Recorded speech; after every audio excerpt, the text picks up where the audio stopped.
Hello, dear class 5 students. Welcome back to our science class. Today we are going to discuss about lesson 7. And the name of the lesson would be Natural Resources of the Earth. So you can all turn to page 59. Okay. So this chapter you will find between page 59 to page 73. Now this is a long chapter, but this is very important chapter. Okay.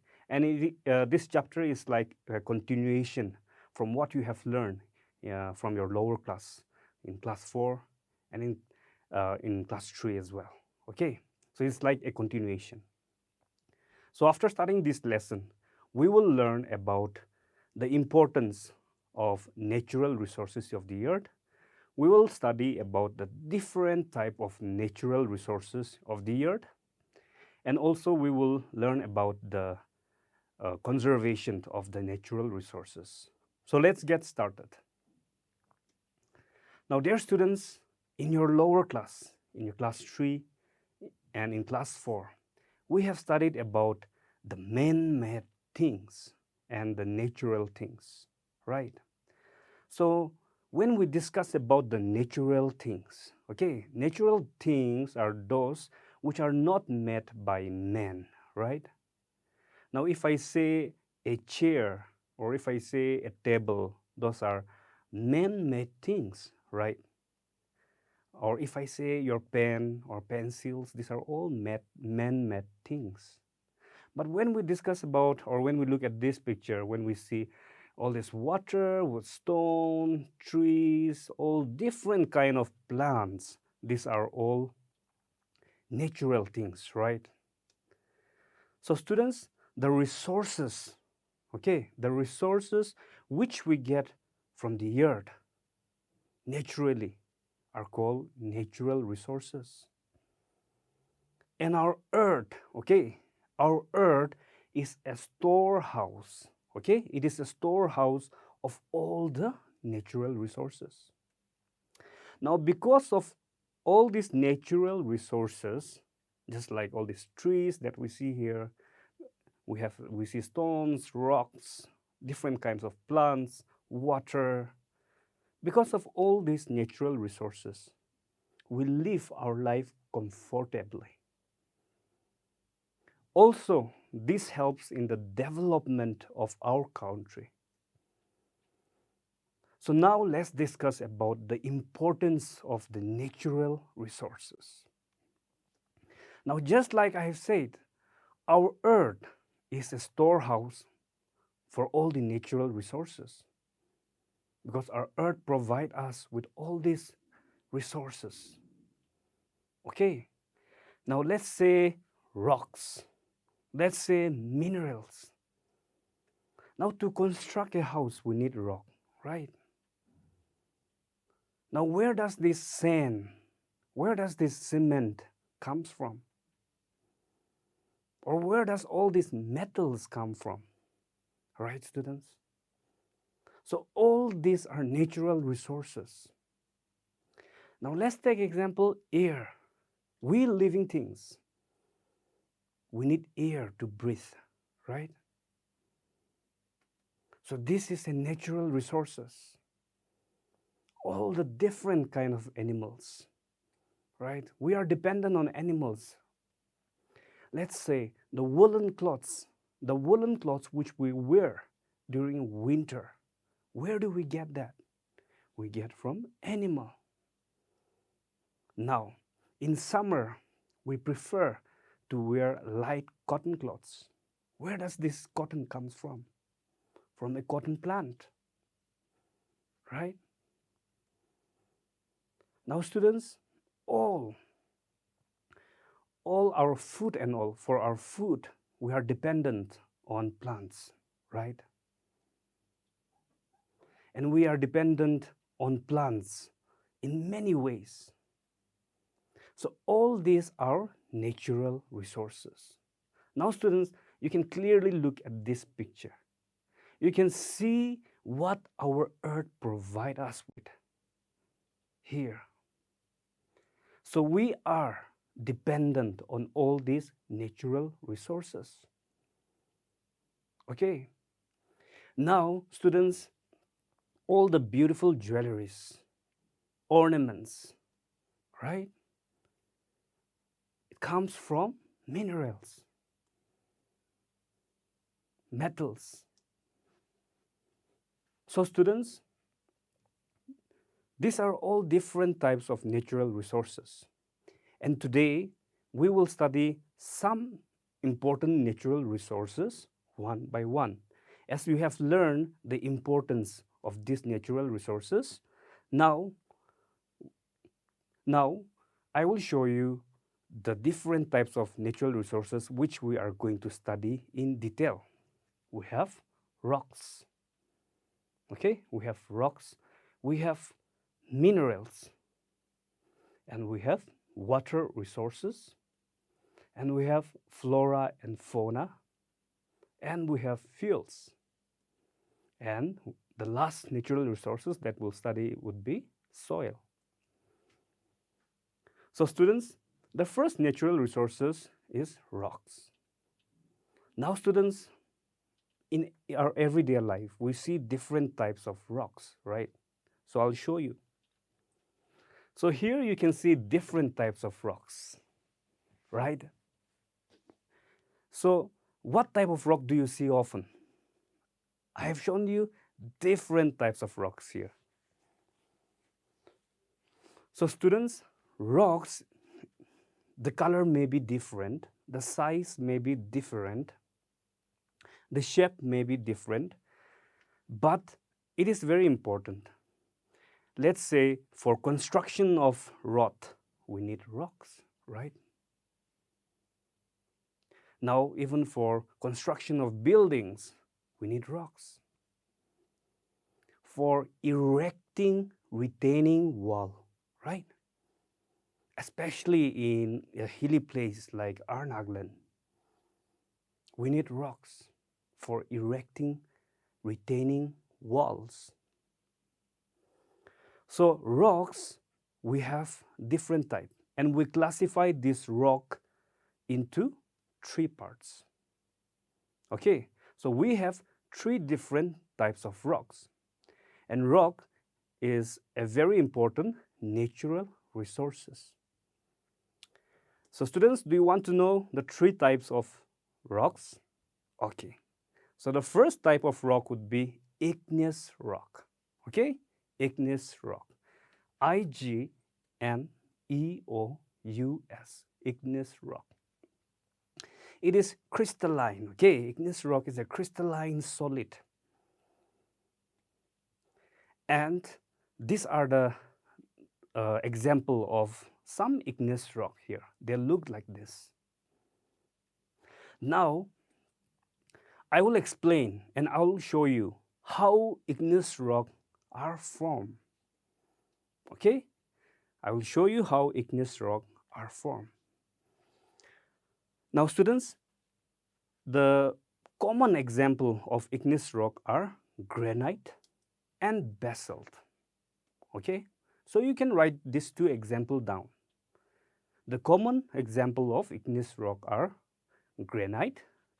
Okay, the one in the light color, okay, it's granite, and this is basalt. Okay, BASALT, basalt. So whenever you write the definition of all this rock, you have to write an example as well. Okay?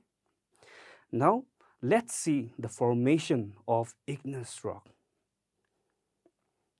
Now, students, do you know that inside our earth crust, okay, or inside, down the ground, there is a molten rock. Okay, molten rock. Now, when these molten rocks solidify, okay, or when these molten rocks cools down, we get igneous rock. Okay, we get igneous rock.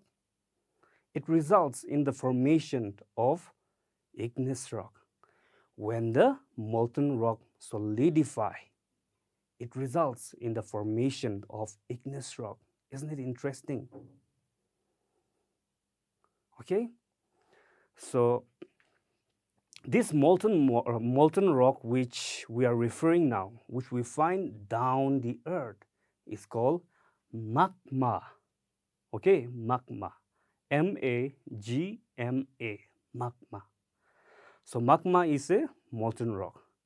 And when this magma solidify, we get igneous rock. Okay? Now students, we also see a lava here, right? L-A-V-A.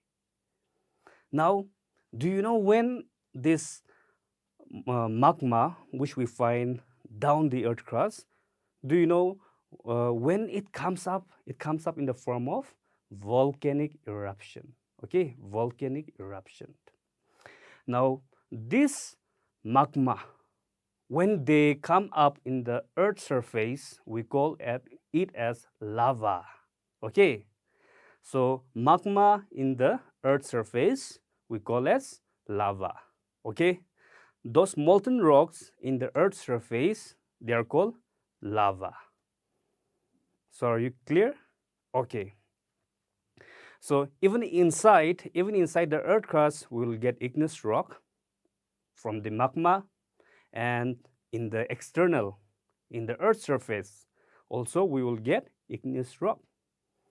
So they are external and internal, right? Okay, so students, this is how igneous rocks are formed. And like I have said, the example of igneous rock would be a basalt and a granite. Now, are you excited about the second type of rocks? Okay, so it is a metamorphic rock. Now you can have a look at this metamorphic rock. Looks interesting, right? So this is the second types of rock. Okay, so now dear students, we will also discuss how these rocks, metamorphic rocks, are formed. Clear? Just like we discussed how igneous rocks were formed from the cooling down of those molten rocks, let's discuss how metamorphic rocks are formed. Okay?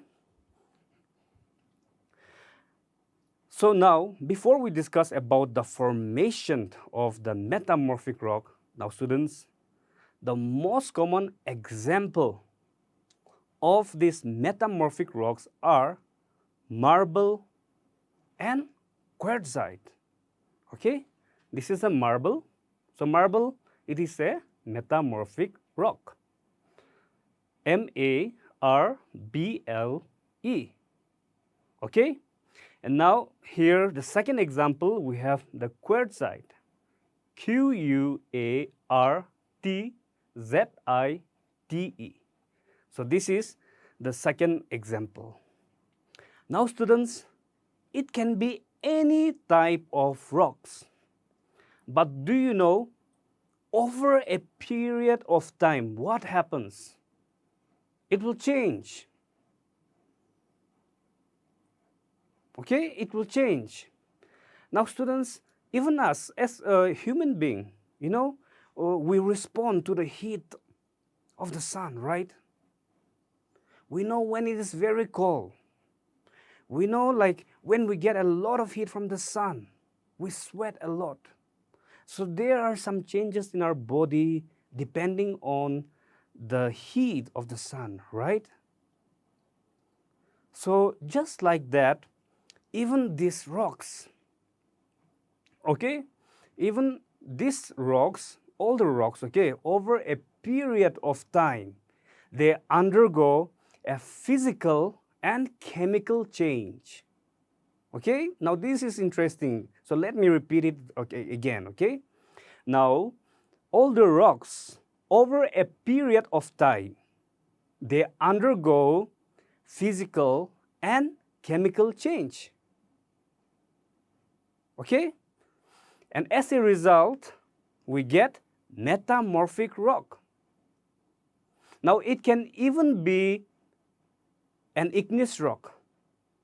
An igneous rock, over a period of time, now due to the heat of the sun, now, or maybe because of the climate, it will undergo a physical and chemical change. As a result, it will turn to metamorphic rock. Okay? Now let's discuss about the third type of rocks. Okay?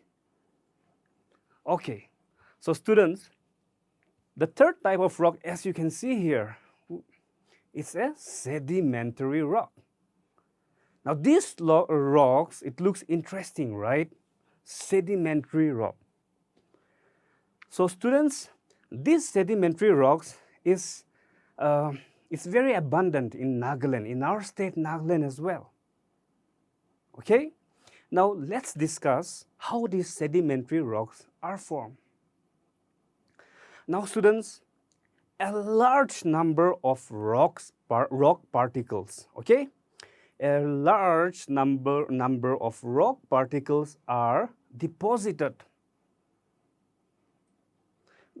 And that rock particles may be from mountains, okay? In mountains. And you know, it may be because of the wind, okay? Because of wind and all, there are like small rock particles. Those are deposited. So a large number of rocks are deposited from mountains because of wind. As a result, all these rock particles which were deposited, they form a sedimentary rock. Okay? A sedimentary rock. So students, these are the two examples of sedimentary rock. We have many examples, okay? But I'm giving you the most common one. So, sandstone. This is very common, right? Sandstone. Sandstone is an example of sedimentary rock. And the other example, we have shale. S-H-A-L-E. This is an example of sedimentary rock. And these two rocks, do you know these two rocks, sandstone and shale, they are very abundant. Okay? They are very abundant in our state, Nagaland. In Nagaland, we get this type of rock. Okay? So students, we have discussed about different types of rock. Let us recall back. The first type of rock is igneous rock, which we get from the solidification and cooling of the molten rock, right? The second type of rock we have discussed is a metamorphic rock, right? One example, marble, right? And the third type of rock that we discuss is sedimentary rock. And these rocks are we found abundant in Nagaland, right? Example, sandstone and shale. Now students, since this is a long chapter, we have divided this chapter in different parts, okay? So in today's class, we have learned about the different types of rocks, and rocks, they are important natural resources, right? And also we have discussed about the importance of the natural resources. Now, in the next class, we'll continue with the other natural resources, such as the water resources, soil. We'll discuss about the flora, fauna, and more. So thank you so much, students.